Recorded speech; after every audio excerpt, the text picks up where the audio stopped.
안녕하세요. 대전상업과학고등학교 2학년 학생 여러분, 지금 코로나19로 인해서 학교가 휴업 상태에 있습니다. 그래서 통합과학 수업을 영상을 제작해서 이번 시간 진행하도록 하겠습니다. 지금 과학실인데요. 과학실에 학생들이 없고 선생님만 혼자 이렇게 영상을 촬영하고 있으니까 굉장히 좀 썰렁하네요. 썰렁하고 학생들 많이 보고 싶습니다. 예. 선생님이 혼자 지금 영상을 제작하고 있어가지고 좀 영상이나 이런 것, 영상의 그 진행이나 이런 것들이 매끄럽지 않을 수도 있습니다. 여러분들이 이해를 좀 해주시고요. 이렇게 영상으로나마 수업을 들을 수 있게 열심히 해주시기 바랍니다. 자, 이번 시간에는 세균과 바이러스의 특징에 대해서 알아보도록 하겠습니다. 지금 전 세계를 떠들썩하게 하고 있는 이 코로나19, 코비드19 이 바이러스가 바이러스에 해당되죠. 자, 우리 세균하고 바이러스가 어떤 생물학적 차이를 갖는지에 대해서 이번 시간에 알아보도록 하겠습니다. 그동안 이 코로나19를 우리가 뉴스에서 접했었죠, 그죠? 하지만 이번 시간에는 우리가 과학적인 접근 방법을 통해서 코로나19의 정체에 대해서 알아보도록 하겠습니다. 자, 그럼 이제 수업을 시작해 보도록 하겠습니다. 자, 우리 학습 목표 다 같이 한 목소리로 예전에 읽었었는데 선생님이 한번 읽어보도록 하겠습니다. 세균과 바이러스의 특징과 차이점에 대해서 설명할 수 있다. 두 번째, 질병의 감염 경로와 예방법을 설명할 수 있다. 이번 시간이 끝나게 되면은 여러분들은 이 학습 목표 우리가 제시된 학습 목표 두 가지 학습 목표에 대해서 세균과 바이러스의 특징 차이점에 대해서 이야기할 수 있어야 되고요. 질병의 감염 경로와 그 예방법에 대해서도 우리가 이야기할 수 있어야 됩니다.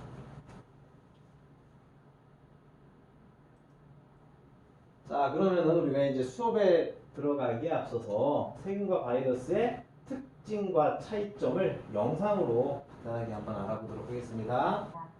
메르스, 사스, 그리고 코로나19까지 우리의 삶에서 이제 바이러스는 빼려야 될 수 없는 관계가 됐습니다. 전문가들은 앞으로도 또 어떤 신종의 바이러스가 우리의 삶을 침투할지 모른다고 경고하고 있기도 하는데요. 이번 사태에서 많은 사람들이 바이러스와 세균의 차이에 대해서 궁금해합니다. 바이러스와 세균의 차이, 제가 차근차근 알려드리겠습니다. 먼저 세균은 생물체 가운데 가장 미세하고 하등에 속하는 단세포 생활체로 스스로 에너지와 단백질을 만들며 생존합니다. 반면 바이러스는 단백질과 핵산으로 이뤄진 생물과 무생물 중간 형태의 미생물로 스스로 물질 대사를 할 수 없습니다. 이 둘의 차이를 알기 위해서는 먼저 생물과 미생물에 대해서 알아야 하는데요. 생물과 무생물은 세 가지 기준으로 나뉩니다. 첫째, 생물은 스스로 자손을 만들어낼 수 있습니다. 둘째, 스스로 양분을 먹고 소화하고 에너지를 만드는 능력이 있습니다. 셋째, 외부 반응에 적응하고 진화할 수 있습니다. 즉, 세균은 이 세 가지 요건에 다 만족하기 때문에 생물에 속하지만 바이러스는 스스로 증식할 수 없기 때문에 첫 번째 기준을 만족시키지 못하고 따라서 생물과 무생물의 중간에 있다고 할 수 있습니다. 쉽게 말해 바이러스는 다른 생물의 세포 속에 들어가서 세포가 가지고 있는 재료를 자기 것처럼 써버리는 건데 숟가락만 들고 다른 집에 들어가서 아무렇지 않게 밥상에 앉아 밥을 먹으며 살을 찌우는 것과 같다고 할 수 있습니다. 세균과 바이러스, 병을 일으키는 차이도 있습니다. 세균은 병을 일으키기도 하지만 인간에게 도움을 주는 게 더 많습니다. 반대로 바이러스는 이로운 것보다 해로운 것이 더 많은데요. 바이러스는 세균의 1000분의 1 정도 크기로 너무 작아서 전자현미경이 발명되기까지는 그 실체를 눈으로 확인할 수가 없었는데 1890년대 러시아의 미생물학자 이바노프스키가 담뱃잎에 발생하는 병을 연구하다가 세균보다 더 작은 미생물의 존재를 알게 됩니다.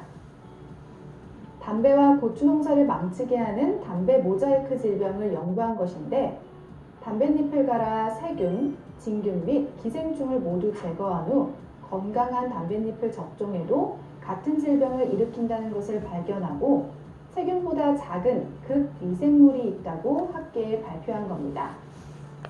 그리고 몇 년 후 이바노프스키의 실험을 다시 시도했던 네덜란드의 과학자 베이에링크가 바이러스라는 이름을 최초로 사용하죠.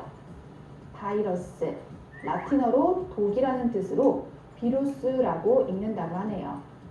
하지만 담뱃잎에 병을 일으키는 담배 모자이크 바이러스를 처음 확인한 것은 그로부터 40년 뒤였습니다.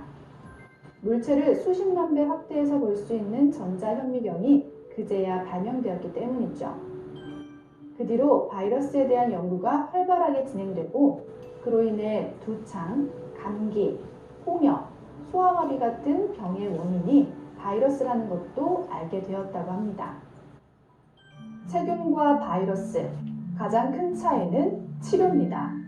세균은 항생제로 치료를 하지만 바이러스는 백신이나 항바이러스제로 예방이나 치료를 합니다. 그런데 바이러스는 변이가 쉽기 때문에 그때마다 백신을 개발해야 하는 어려움이 생기죠. 또한 세균은 2차 감염이 거의 없지만 바이러스는 2차 감염이 되기 때문에 더 조심해야 합니다. 바이러스로부터 자유로울 수 없다는 우리의 삶. 그러나 다시는 코로나19와 같은 사태는 일어나지 않길 바랍니다.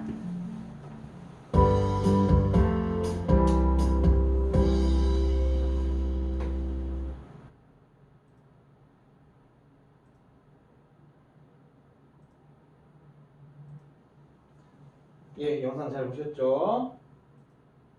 자, 그럼 이제 이번 시간에 본격적으로 세균과 바이러스의 특징에 대해서 살펴보도록 하겠습니다.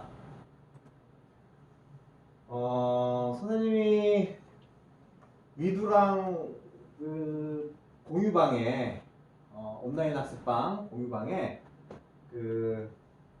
우리 뭐 코로나 바이러스와 세균의 차이, 특징 및 차이점에 대해서 네, 유인물을 올려놨습니다. 파일을 올려놨는데요. 그 파일을 참고해서 학습하면 되겠습니다. 자, 우리 학교 홈페이지에도 올려져 있습니다. 세균은 박테리아라고 하고요. 단세포, 아까 우리 영상에서도 잠깐 봤었죠. 단세포 원핵 생물입니다. 원핵 생물은 가장 생물의 진화 단계에서 거의 그 밑에 하등한 단계의 그런 생물을 원핵 생물이라고 하고요. 단세포라는 것은 하나의 세포로 이루어져 있다는 것이죠.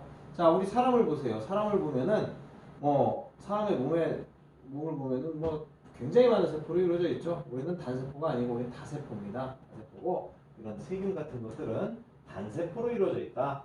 자, 그래서 세포 소기관을 가지고 있지 않습니다. 세포 소기관이라고 하면은 에너지를 만들어내는 미토콘드리아, 그리고 DNA를 복제하는 핵, 그리고 리보솜, 그리고 리소솜 등등이 있겠죠. 골지체 등등을 우리가 세포 소기관이라고 합니다. 식물에만 존재하는 세포 소기관으로는 엽록체 같은 것들이 대표적으로 있죠.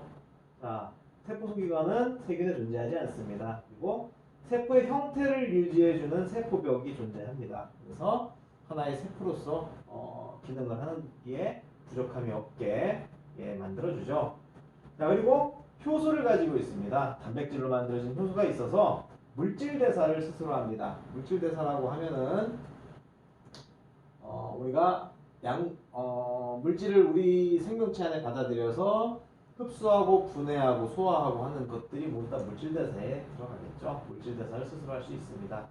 그래서 자가 증식이 가능하다. 스스로 증식을 할 수 있다는 것이 가장 큰 세균의 특징입니다. 세균과 바이러스의 가장 차이점이 되겠죠.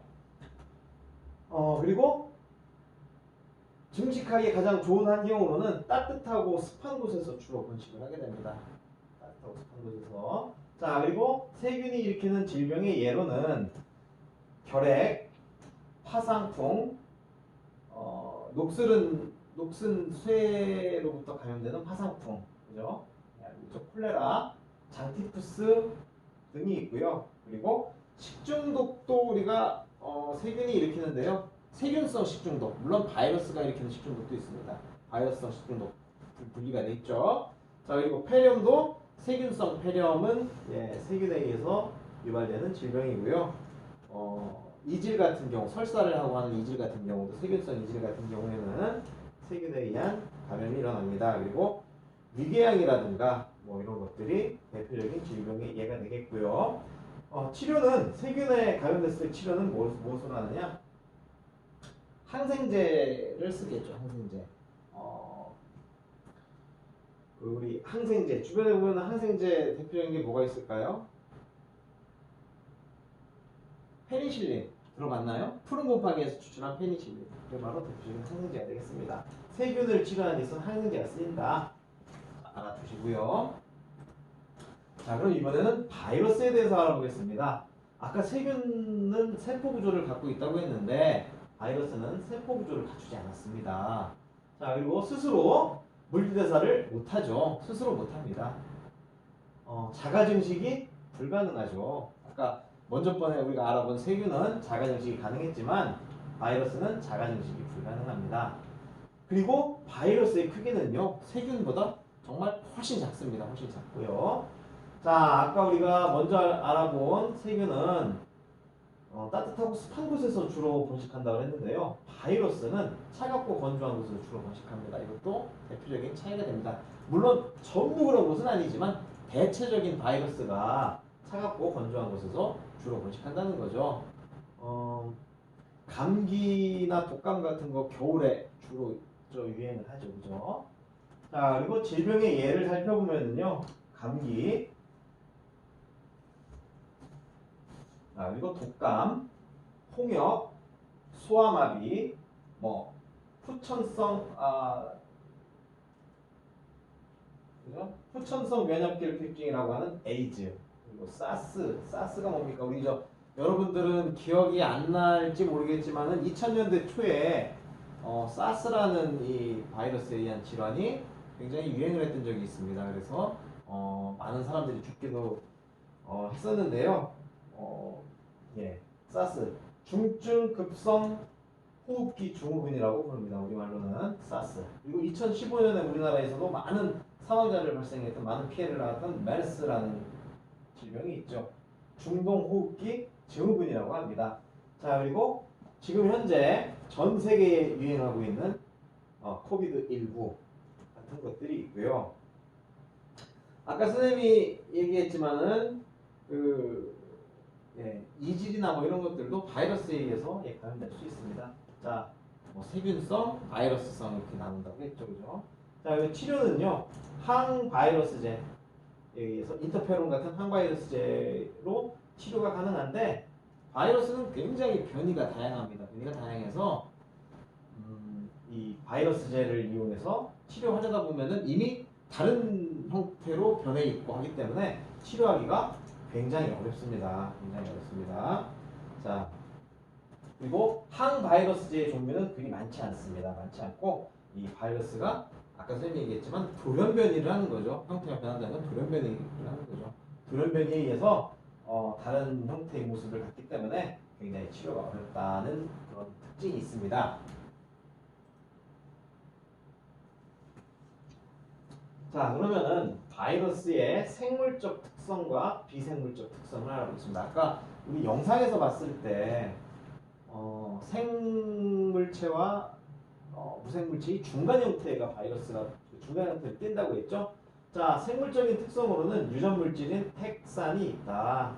그리고 숙주세포 내에서는 숙주세포, 그죠? 이 바이러스가 기생할 수 있는 어떤 살아있는 세포 내에서는 물질대사가 가능합니다. 물질대사를 하고 증식이 가능한 것은 생물적인 특징입니다. 특성입니다. 자, 그리고 세 번째는 증식 과정에서 유전 현상이 나타납니다. 개체를 만들어내고 하는 자기의 가지고 있는 성질을 다른 새로 만들어낸 개체에게 전달하고 하는 게 바로 유전이겠죠. 유전 현상이 나타나고 증식 과정에서 이 유전 현상이 나타나면서 돌연변이가 일어납니다. 아까 선생님이 얘기했었죠, 그죠? 돌연변이가 너무 잘 일어나기 때문에 금세 다른 형태로 모양을 바꿔서 변하게 됩니다. 돌연변이가 나타나서 다양한 종류로 진화합니다. 환경에 맞춰서 변해가는 거죠. 자, 그럼 비생물적인 특성을 알아보면 세포의 구조는 갖추지 못했습니다. 그리고 숙주세포 밖에서는 단백질 결정체로 존재합니다. 하나의 독립된 생명체로 살 수 있는 것이 아니라 단백질 결정체로 살아갈 수밖에 없다. 존재할 수밖에 없다. 자, 그리고 세 번째, 독립적으로 물질 대사를 한다 못한다. 하지 못합니다. 우리 그 코로나19 같은 경우에도 보면은 비말을 통해서 감염이 된다고 하죠. 그런데 이제 그 여러 사람이 사용하는 엘리베이터 그 버튼이나 이런 곳에 이 바이러스가 묻어 있다가 그 같은 이제 버튼을 또 다른 사람이 눌러서 그 손이 감염되고 그 손으로 이렇게 얼굴이나 이런 호흡기 이런 쪽을 만지게 되면은 그곳을 통해서 침투를 한다고 하는데요. 그게 세포 형태로 침투하는 게 아니라 이제 숙주세포 밖에 그 엘리베이터 버튼이나 뭐 문 손잡이, 문 고리 이런 곳에는 세포 밖이잖아요, 그죠? 단백질 결정체로 단백질 덩어리로 존재를 하다가 다른 사람이 그 단백질 결정체를 만져서 우리 눈이나 코 뭐 이런 곳에 비비게 되면 이제 그 호흡기를 통해서 이렇게 감염이 되는 것이죠.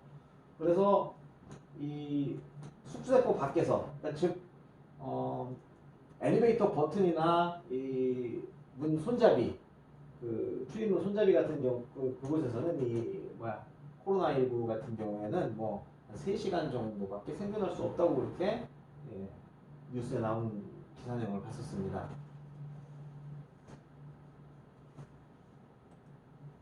자, 그러면 지금 저 보이는 게 이게 뭐 약간 뭐 로봇처럼 생기고 좀 약간 기괴하게 생겼죠. 이게 바로 바이러스의 대표적인 박테리오파지라는 바이러스의 형태입니다. 이런 형태를 가지고 있고요. 자, 이 지금 겉에 보이는 이 다리도 있고요. 이렇게 머리부, 그죠? 꼬리부 이렇게 있는데 이 부분이 있는데 이 부분은 전부 단백질의 형태로 되어 있습니다.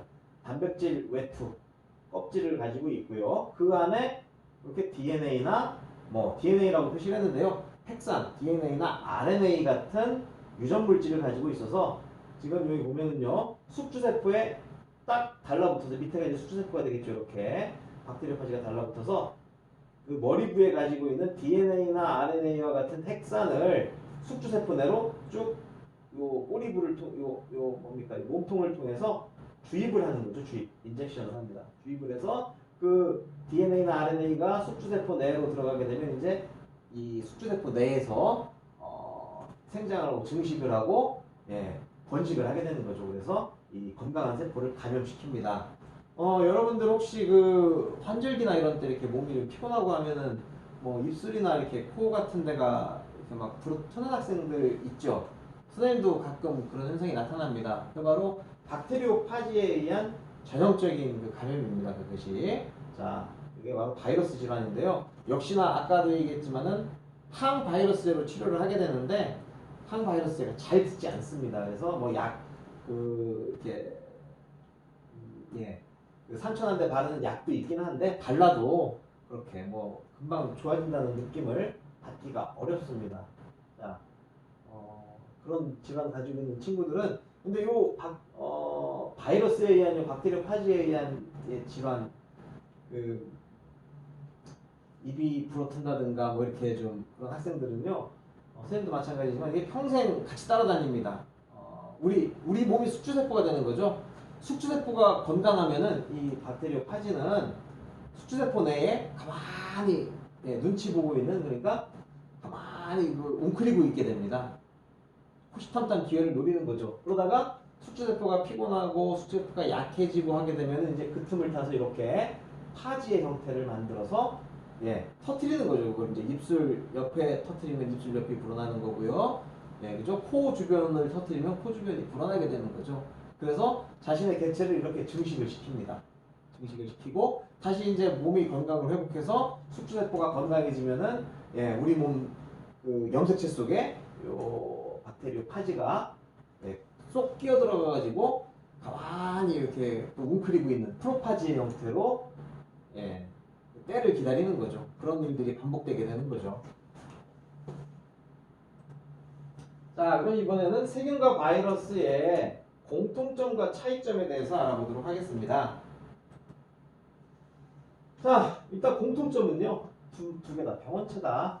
그리고 유전물질. 아까 선생님이 얘기했죠. 헥산이라고 하는데 DNA나 RNA를 모두 가지고 있다는 것이 공통점이고요. 예, 차이점으로는 세균은 세포 구조고 스스로 물질 대사할 수 있고요. 증식도 할 수 있습니다. 하지만 바이러스는 세포 형태에 띄지 않는다고 했습니다. 비세포 구조고요. 스스로 물질 대사 못한다고 했죠. 살아있는 숙주 세포 내에서만 증식한다고 했습니다.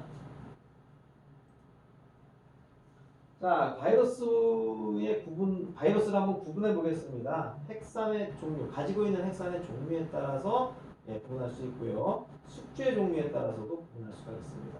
자, 가지고 있는 핵산의 종류에 따라서는 DNA를 가지고 있으면 DNA 바이러스, RNA를 가지고 있으면 RNA 바이러스입니다.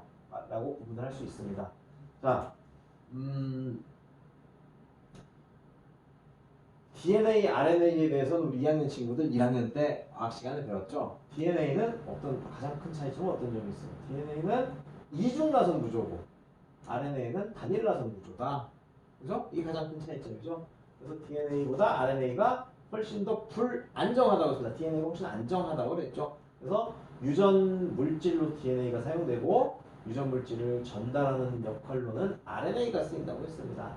자, 근데 이 RNA 바이러스는요, DNA 바이러스에 비해서 훨씬 변이가 더 잘 일어납니다. 돌연 변이가. 자, 선생님이 아까도 얘기했지만은 DNA는 RNA에 비해서 안정하다고 했죠. 안정하다는 이야기는 돌연 변이가 잘 일어나지 않는다는 의미로도 해석할 수 있습니다. RNA는 단일 가닥이기 때문에 DNA와 비교하면은 불안정합니다. 그래서 다른 형태로 아주 짧은 시간에 빨리 변할 수가 있습니다. 그래서 이게 바로 돌연변이라고 하는데요. RNA 바이러스의 형태를 갖는 이 바이러스들은 굉장히 돌연변이가 잘 일어나서 항바이러스제를 만들어내기도 백신을 만들어내기도 굉장히 어려움을 겪습니다. 지금 유행하고 있는 코로나19 같은 경우가 RNA 바이러스고요. 그리고 겨울에 유행하는 독감, 인플루엔자 독감 같은 경우도 이 RNA 바이러스입니다. 자, 우리 친구들 독감 예방 주사 한 10월 달쯤, 9월 달쯤 이렇게 맞죠, 그죠? 한 10월 달쯤 맞나요? 자, 그런데요. 그러면은 과학자들이 어떻게 백신을 그렇게 RNA 바이러스가 바로바로 형태를 변하는데 어떻게 백신을 어떻게 만들어낼까요? 예방주사 약으로 쓰는 백신을 어떻게 만들어낼까요? 어떻게 만들어내냐면은 1년 전부터 그 다음 해에 유행할 인플루엔자 바이러스를 세계 과학자들이 모여서 의사 선생님들과 과학자들이 모여서 연구를 합니다. 그래서 여러 형태의 여러 가능성을 두고 A 타입, B 타입, C 타입 이렇게 등등등의 여러 가능성을 두고 유행할 수 있는 바이러스들을 기본 형태는 우리가 올해 유행하는 바이러스는 이미 확보가 됐으니까 그 바이러스로부터 기본 형태는 우리가 갖춰놓은 상태에서 이제 이 상태에서 어느 쪽으로 더 가지를 뻗어나가고 이런 것들을 과학자들이 WHO에 모여가지고 연구를 합니다. 그래서 여러 가지 가능성을 가지고 컴퓨터 시뮬레이션도 하고요, 여러 가지의 가능성을 두고 만들어서 백신을 개발을 하게 되는 거죠. 그래서 백신 맞았다고 독감 백신 예방주사 맞았다고 해서 독감 안 걸리는 건 사실 아닙니다. 그게 어떤 해에는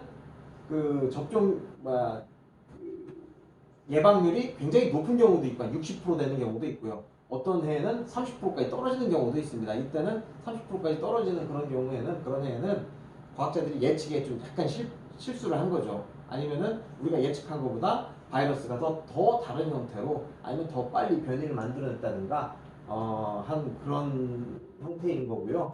한 60%까지 이렇게 접종을 했을 때 독감을 안 걸리는 확률이 60%, 막아주는 확률이 60%다라는 거는 좀 우리의 예측이 잘 맞아 들어갔다고 보면 되는 거죠. 자, 그리고 숙주에 따라서는 동물에 기생하면 동물 바이러스, 식물에는 식물 바이러스, 세균에 기생하게 되면 세균 바이러스로 구분을 하게 됩니다. 자, 감기와 독감이 또 나오네요. 감기와 독감은 모두 바이러스에 의해서 발생을 하죠. 자, 감기는 아데노바이러스에 의해 발생을 합니다. 그리고 독감은 인플루엔자 바이러스에 의해서 발생을 합니다. 그러니까 독감이 훨씬 더 독하고, 그죠? 더 몸도 많이 아프고 막 근육통 막 이런 걸 굉장히 많이 유발을 하죠. 우리 이거 잘 몰랐을 때는 감기는 감기고 독감은 좀 더 독한 감기고 뭐 이렇게 설명을 하는데요. 감기는 아데노바이러스에 의해 발생하고요. 독감은 인플루엔자 바이러스에 의해 발생한다는 사실을 꼭 알아두시기 바랍니다.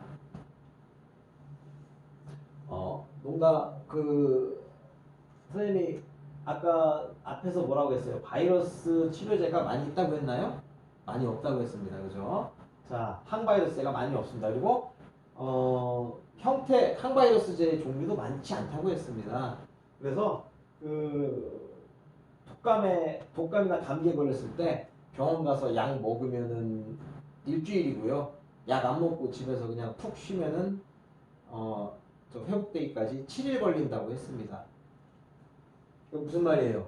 먹으나 안 먹으나 거의 비슷하다는 얘기죠. 자, 6번째, 질병의 감염 경로와 예방에 대해서 알아보겠습니다. 자, 감염 경로.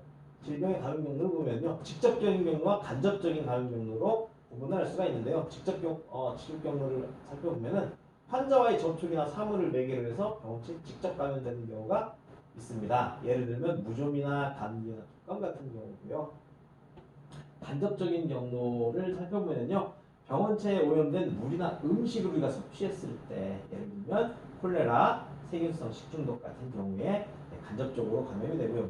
모기나 파리 등 매개 동물에 의한 감염이 있습니다. 말라리아나 수면병 등이 있죠. 자, 그리고 직접적인 감염을 예방하는 방법은 뭐가 있느냐? 환자와 접촉하는 것을 피합니다.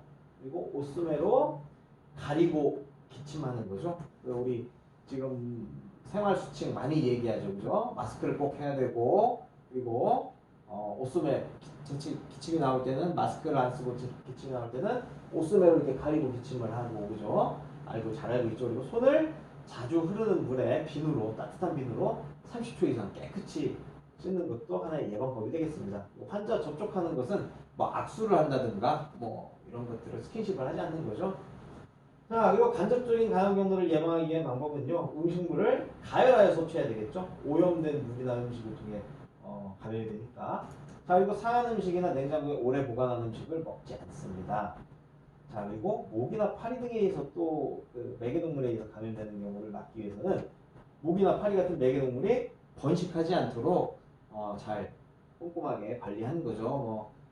오염된 물 구덩이가 있으면은 그 물 구덩이 이렇게 깨끗하게 하고 하는 것들이 해당됩니다. 흙으로 메우고 하는 것들이죠. 자, 그러면 이제 지금 우리가 이렇게 영상 수업을 할 수밖에 없게 만드는 이 바이러스, 코로나 바이러스입니다. 그죠? 대해서 알아보겠습니다. 그 형태가 태양의 바깥쪽 층인 코로나와 닮았다고 해서 붙여진 이름이 코로나 바이러스입니다. 자, 아까 선생님 얘기했죠? RNA 바이러스라고 했어요. 그래서 변이가 굉장히 빠릅니다. 그래서 백신을 개발하는데도 그만큼 지금 어려움을 겪게 되는 거고요. 아무튼 피해가 굉장히 상당합니다. 현재까지 변종 코로나 바이러스의 감염으로 인한 질병에 대해 백신이나 치료제는 아직 개발되지 못했습니다. 개발하고 있는 중입니다. 얼른 개발돼서 좀 위험에 처한 사람들이 많이 좀 회복이 됐는데 도움이 됐으면 좋겠습니다. 자, 코비드19 2019년 12월 중국 우한시에서 처음 발생을 했고요. 우리나라는 2020년 1월 20일 월요일에 국내 첫 확진자가 발생했습니다. 자, WHO에서는 코로나 바이러스 감염증 19, 코비드19에 대해서 1월 30일 국제 공중보건 비상사태를 선언했고요. 또한 세계보건기구 WHO에서는 코로나 바이러스 감염증 19에 대해 3월 12일 팬데믹이라고 하죠. 대유행을 선언했습니다. 조금 뭐 뒤늦은 감이 없지 않아 있다고 하는데요. 네, 그래도 뒤늦게라도 지금 세계 대유행을 선언했습니다. 자, 이 코로나 바이러스는요. 지금 여기 선생님이 파워포인트에는 내용을 다 싣지 못했는데 우리 그 파일 선생님 올려놓은 파일에 보면은 그 내용을 좀 더 살펴보겠습니다. 1937년 닭에서 최초로 코로나 바이러스는 발견이 됐습니다. 조류독감이 변한 형태가 바로 코로나 바이러스죠. 자, 그래서 조류뿐만 아니라 이제 소, 개, 돼지 등을 감염시킬 수 있는 그런 바이러스로 발전을 했고요. 감기와 같은 호흡기 질환 및 소화기 질환을 일으키는 바이러스입니다. 자, 그리고 코로나 바이러스의 변종이 아까 선생님이 얘기했죠. 2000년대, 2003년, 2004년이었나 봅니다. 그때 유행했던 사스라는 그 중증급성 호흡기 증후군 이 사스는요. 코로나 바이러스가 변해서 그 사스를 일으킨 원인으로 알려져 있고요. 2003년 발생한 사스로 전 세계 약 한 800명 정도가 사망에 이르렀습니다. 그리고 코로나 바이러스에 의해 발생하는 메르스는 발열, 기침 등의 증상을 나타내죠. 자, 이 메르스는 중동 지역에서 주로 발생했습니다. 그리고 2015년 우리나라에서 186명이 감염되고 38명이 사망했습니다. 메르스. 아까 선생님이 코로나 바이러스가 조류독감에서 변종했다고 했죠. 자, 중국에서 지금 처음 발생했는데요. 이 조류독감이나 이런 것들 일어난 형태를 보면은 동남아시아, 중국, 홍콩 뭐 이쪽 지역에서 굉장히 많이 발생을 합니다. 그 이유 원인을 좀 살펴보면은요. 이제 산채로 닭이나 뭐 이런 오리나 이런 가금류라고 하죠. 조류들을 산채로 매매하는 시장이 굉장히 많이 있다고 합니다. 중국, 뭐 우리나라도 얼마 전까지 이렇게 시장 가보면 닭 같은 거 그냥 갖다가 팔고 이렇게 했었어요. 근데 중국이나 동남아시아 쪽에 가면은 굉장히 많이 있습니다. 그 동남아시아나 이쪽은요, 조류를 굉장히 많이 먹어요. 아마 이제 소나 돼지 같은 것을 굉장히 키우기가 어렵고 단백질을 섭취하기가 어렵기 때문에 그 조류를 통해서 단백질을 좀 공급받으려는 그런 목적이 크겠죠. 그런 이유로 조류를 매매하고 잡아먹고 하는 일들이 산채로 매매하고 하는 일들이 굉장히 많습니다. 그러다 보니까 그 조류를 이제 거래하고 하는 그런 시장에서 이 코로나 바이러스가 변종이 생겨가지고 이제 이렇게 퍼지게 되는 것이 아닌가 과학자들은 그렇게 생각을 하고 있습니다. 자, 국내 발생 현황을 보겠습니다. 2020년 3월 22일 0시 현재 기준을 살펴보면 확진 환자는 8,897명이고요. 검사를 진행하고 있는 검사 진행 중인 사람은 14,540명입니다. 그리고 격리 해제, 확진이 됐다가 격리 해제되는 사람은 2,909명이고요. 사망은 지금까지 현재까지 사망은 104명에 이르고 있습니다. 자, 우리 이 코로나 바이러스 예방하기 위해서 어떻게 해야 된다 그랬어요? 발열, 열이 나고, 인후통, 호흡기 증상이죠. 기침과 같은 인후통과 기침과 같은 호흡기 증상이 나타나면 선별 진료소를 방문을 해야 되겠죠, 그죠?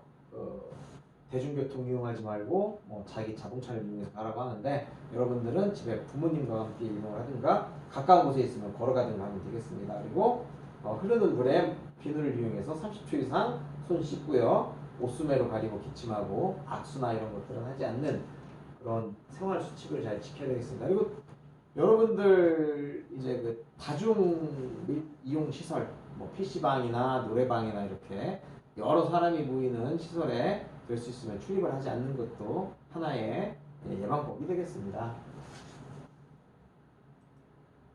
자, 마지막으로 선생님 보니까 여기 지금 사진이 이렇게 정확하게 좀 맞지가 않은데요. 이게 지금 코로나 바이러스입니다. 근데 여기 정확하게 좀 안 나왔어요. 여기 이쪽 이렇게 뿔처럼 이렇게 달려있죠. 그래서 왕관하고 비슷하다고 합니다. 그죠? 자, 코로나 바이러스 감염증 경험자 사진이고요.